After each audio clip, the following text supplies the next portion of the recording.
Hey, it's Valley Radio. It's Robert Miguel once again. You just heard Weston Ripps there, a new track we're playing here on Uvalde Radio. It's called No Pain, and I just happen to have Mr. Weston Ripps on the phone.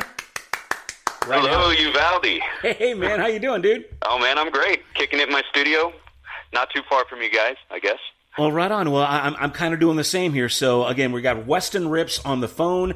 Just played his song, No Pain. And, Weston, you're going to be performing this Sunday afternoon at Graff's 7A Ranch in Hondo at the big South Texas Maze. It's going to be a good time, real family fun. They got a pumpkin patch, corn maze, the jumping pillows. They got a hayride. Really just kind of a great fall festival atmosphere. And then, of course, they've got live music in the dance barn. And you're part of that this weekend, right?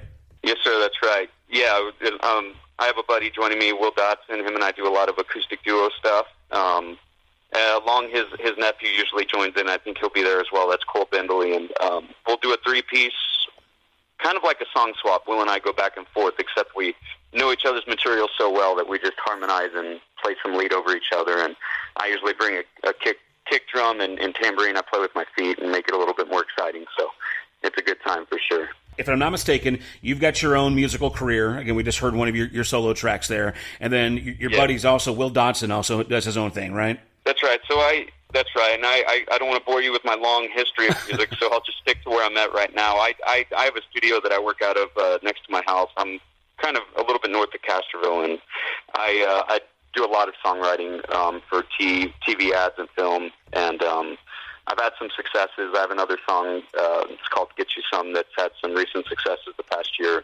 It's been in a couple of cable TV network shows, and I've had a couple of stuff like in some advertising campaigns as well. But that's kind of what I mainly do, and I also am an active artist locally. I'm working on a new EP that should be out early 2020, hopefully a new release here early November. So, yeah, just grinding, writing music, making music, producing music, all the time. Well, and you're not going to bore me with the with the details, because first of all, what I dig about you is I here at Uvalde Radio, we're a multi-genre station, so we play a little country, Texas country, Nashville country, we play 80s and 90s, classic rock, classic pop, and then we'll throw in some indie artists, that are relevant to our area. So again, we're playing your record. Oh, man. So we're all over the map, and I have a long history in rock radio as well as some recent history in country FM. So when I kind of read up on your website and saw that you're basically kind of more of a former rocker, you did some rock. Right. So you really piqued my interest there. Let's go out, give us the resume on the rock. And I was interested. It was really cool to see some of the bands you'd actually opened up for back in the day. Yeah, we had a good run back. That was the early 2000s where I was in a band called Jumping Monks. It was a three-piece kind of funk rock group. My brother was the bass player, and we played some upbeat, funky, slappy bass kind of stuff. So it was fun. It was fun kind of music. If you came out to a show back then, you were guaranteed a good time. I can promise you that. And we played, all around Texas, all the rock venues. And, where was this station back then, man? Because that would have been great. It was really hard being a rock band getting into the small towns because they really preferred country, Texas country. And we just, it took us years to figure out that you had to stick to the big cities with rock music, unfortunately, unless there's more people like you out there supporting other genres. But over the years, I've been taking, especially playing with people like Will Dotson, I've been taking in more country and Texas country, and just it's been a big influence on me the past 10 years, along with the rock music I did. And back then we used to play with some good shows. I think the highlight was we got to open up back when the White Rabbit was hopping.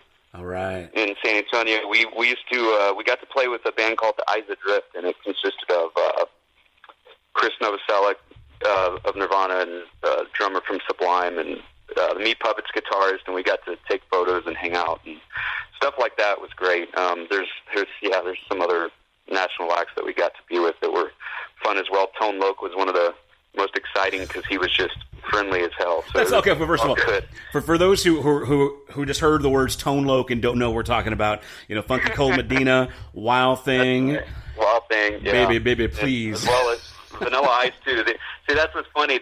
When these hip hop or old school hip hop and rap artists would come through, they wouldn't have they wouldn't have the modern rappers opening for them because they were just kind of a different style, so they didn't know who to get. So they would come to us or anyone that was kind of a mix of, because we kind of mixed funk with rock and a little bit of rap. We never called ourselves rappers because we just weren't. Right. But the style kind of called for it a little bit to pretend we were. So, yeah, that was back in the day. And the stuff I do now, I still make rock music definitely for, I do a lot of stuff for ads and TV. And then I write some like folky, singer-songwriter, Americano kind of style stuff that I kind of promote locally. You know, okay, going back to the funky rock stuff, I was a big part of the Dallas rock scene for a long time. Cool. And I want to say I saw you guys either in Dallas or maybe it was Austin, but did you guys ever gig with a band named Smooth Choppy? Or, God, it was either Trees or the Curtain Club or something like that. Did you guys ever play out there? Because, man, I swear. We did, man. Curtain Club, like, one time, you know. Dallas was a rare, we did play, and there was another place up there I can't remember the name of. Yeah, we played a few times up in Dallas.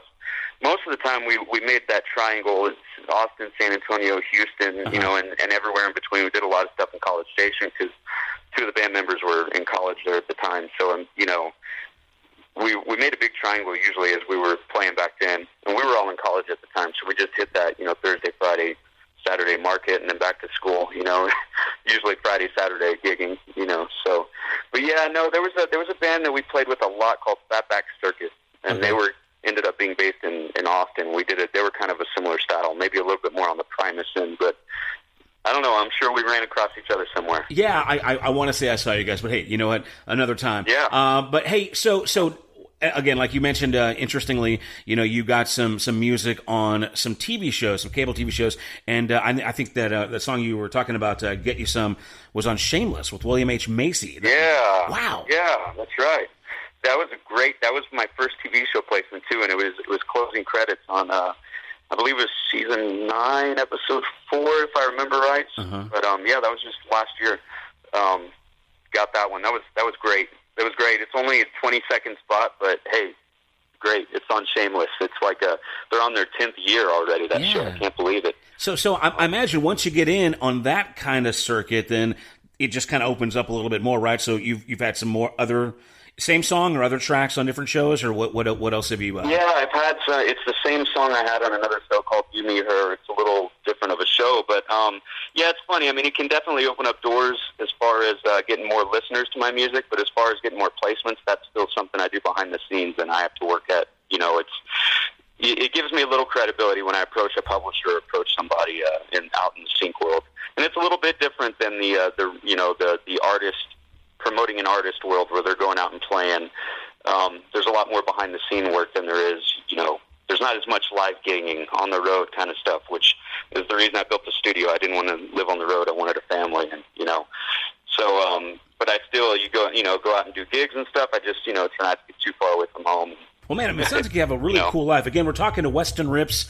He's going to be performing this Sunday afternoon at the Graff 7A Ranch in Hondo. You can get your tickets or, just admission at graff7aranch.com.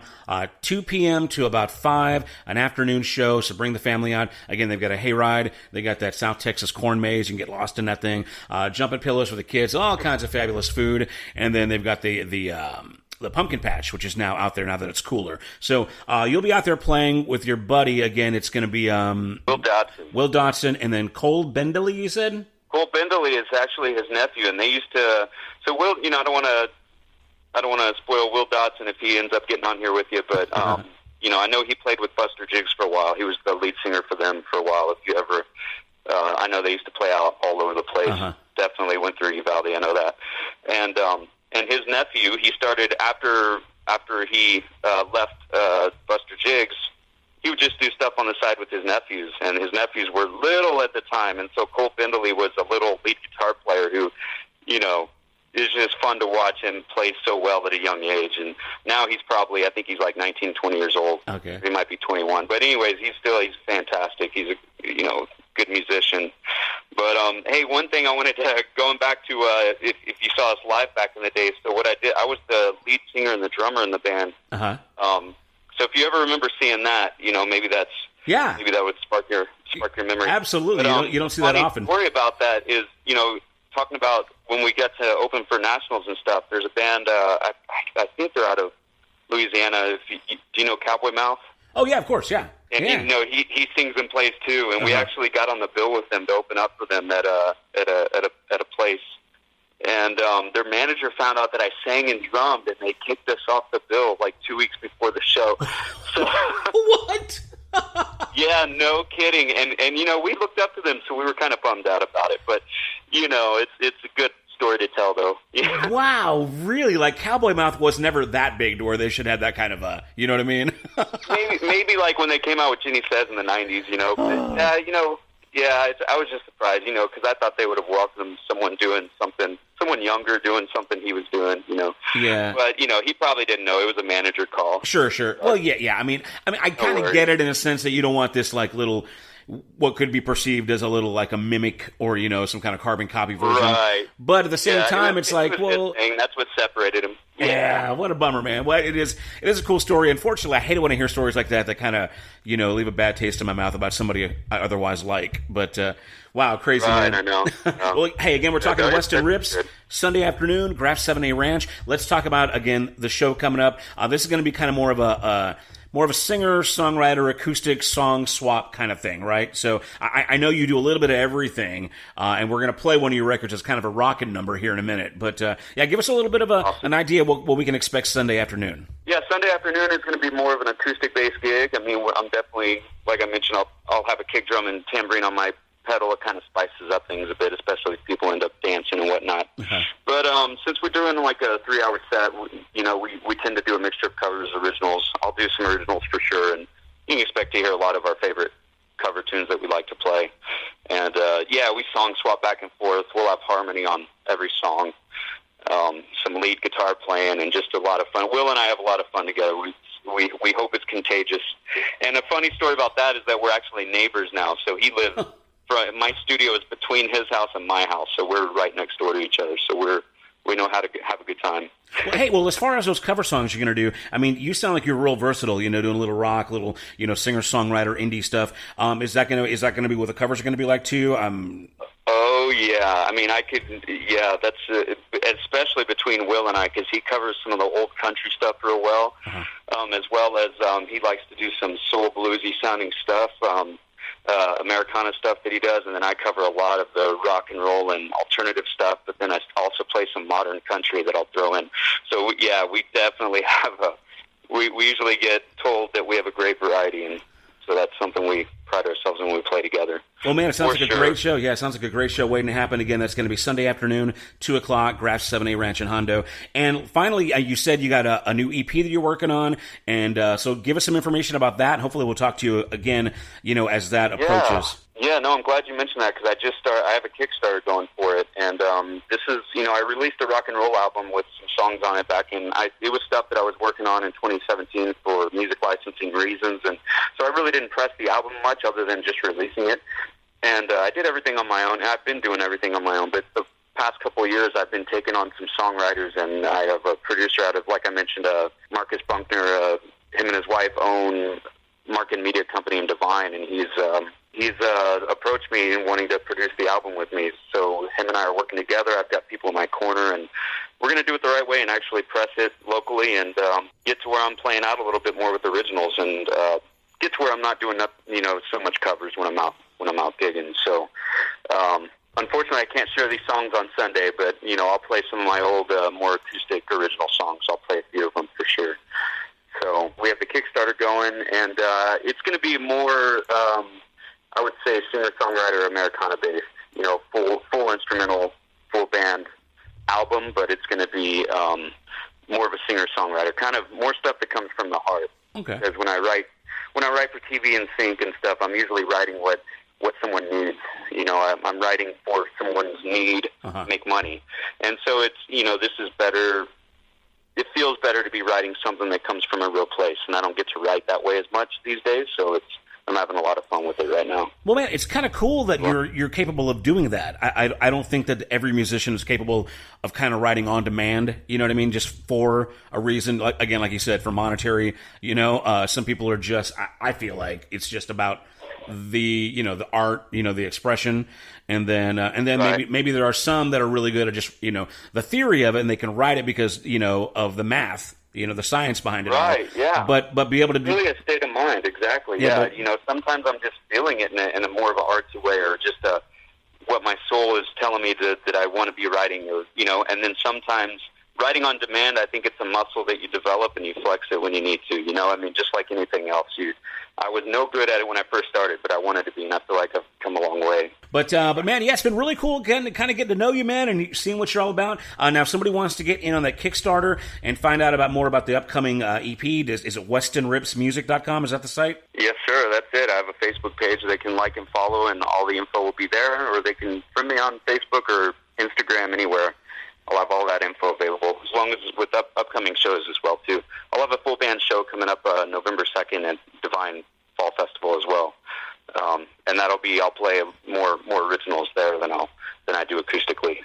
Well, cool, man. Well, hopefully we can catch up with you right before that. We're going to go and play that song we've been talking about, that track off the Shameless movie, or TV show, rather. Season 9, you said, right, on the Shameless show. So this one's called Get You Some. You want to give us another little bit of some insight into this particular song, what the inspiration was? Oh, man, the way this song happened is kind of unbelievable, and it's just because of the way this went down, I try not to turn anything down anymore. I had a publisher that I was building a relationship with call me and say, hey, I need a song like this. I need this style. I need this mood. I need it to be driving, and I need a rock and roll tune. And I'm like, okay, when do you need it by? And he's like, 6 hours. I'm like, what? What? And I'm out at Stone Oak at a music shop there, and I'm like, no way. But at the time I was so music hungry, and I drove an hour home, got to work, and got this song to him in 6 hours. And he pitched it. It was for an ad agency, and the ad agency loved it. And then 2 months go by, and they decided the brand that the ad agency was pitching to, the brand decided to go a different direction on the style. So then he came back to me again and said, hey, they're going to this style now. So I wrote another tune. And the first one I wrote was Get You Some. So they didn't end up using it. And so I wrote another tune, and they used it. It was like an international ad campaign in Russia for a private banking company. So it was great. I ended up getting the second song in, and it placed and everything. And so I had this one on the back burner from that situation that has now gone on and got placed in the TV show. So you just never know where stuff is just what's going to happen. So that's why I try not to turn down opportunities that are right up my alley. Man, what a cool story. What a great way to make a living, man. Oh, that's very cool. Yeah. Well, again, this has been Weston Ripps here. He's playing at the Graff 7A Ranch on Sunday. WestonRippsMusic.com if you want to learn more. And we're going to get into this track. It's called Get You Some. I think it's a cool rock and roll tune, man. So I appreciate you talking to us for a minute, man. All right, man. Have me, Robert. Appreciate it. We'll see you Sunday. This is Uvalde Radio.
Want me to take it away. Now move it to the dance floor, rock and roll your body this way. Follow my lead and move it to the rhythm. Oh no, there's no calm in this room because I want it long.